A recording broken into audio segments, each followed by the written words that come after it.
Jesus was once asked, "What is the greatest of all the commandments?" And he replied, "The greatest of the commandments are these, to love the Lord your God with all your heart and mind and soul and strength, and to love your neighbor as yourself. On these two commandments hang all the law and all the prophets." A passing scribe heard him and said, "By golly, you're right. It is the very heart of who we say we are. It's all about our understanding of people of faith and people of God. All the other commandments put together aren't as great as these two." Jesus looked at the scribe, smiled, and said, "My brother, the kingdom of God is within you." The kingdom of God, God's will on earth as it is in heaven, is founded upon love. Now, as humans, of course, we cannot love perfectly. Only God can do that. But we can love faithfully. And faithfully does not mean perfect. We can have a faithful imperfection in the way we go about loving simply because we are a broken people, incomplete. We fail, but we still strive to love. That's a good definition of what it means to be a follower of Christ. It's also a definition of sainthood. And that's not even limited, I don't think, to the Christian faith. Loving others is the one thing that holds this world together. All faith traditions tell us that.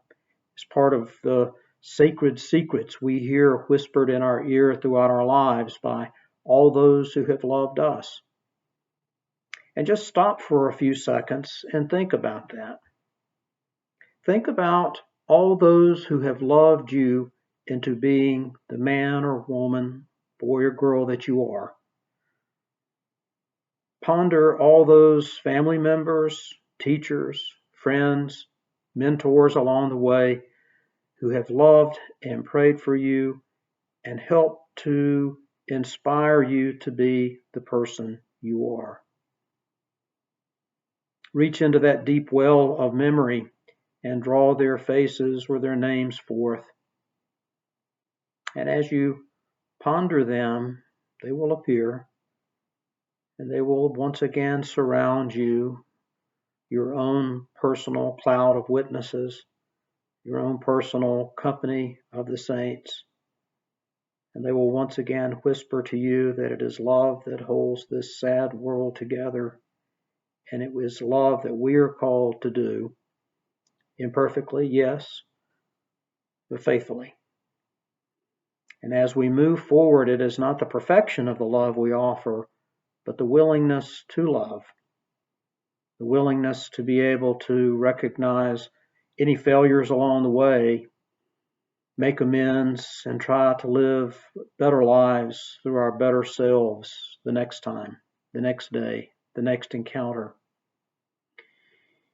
And as we ponder and think about all those in our past and those who come to memory, we're not just talking about the famous and those who were in the stained glass windows, but those who we have encountered, the ordinary folks during ordinary time and ordinary life, who undertook that extraordinary effort to love us and to care for us and to hold us close while they were also holding fast to Christ.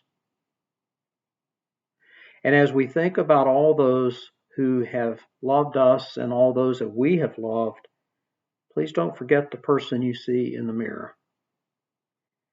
And I encourage you to bring all of your company of saints, your own personal cloud of witnesses with you to Trinity Church or wherever you worship on Sunday morning as we celebrate the feast of all the saints, all those who have gone before, those we have loved, those who have loved us, yet see no more, across that very thin veil between this world and the next, who are always with us in our hearts. And we will hear them say, love, keep loving, no matter what the world dishes out, no matter what you're up against. Love God, love one another, love yourself. Amen.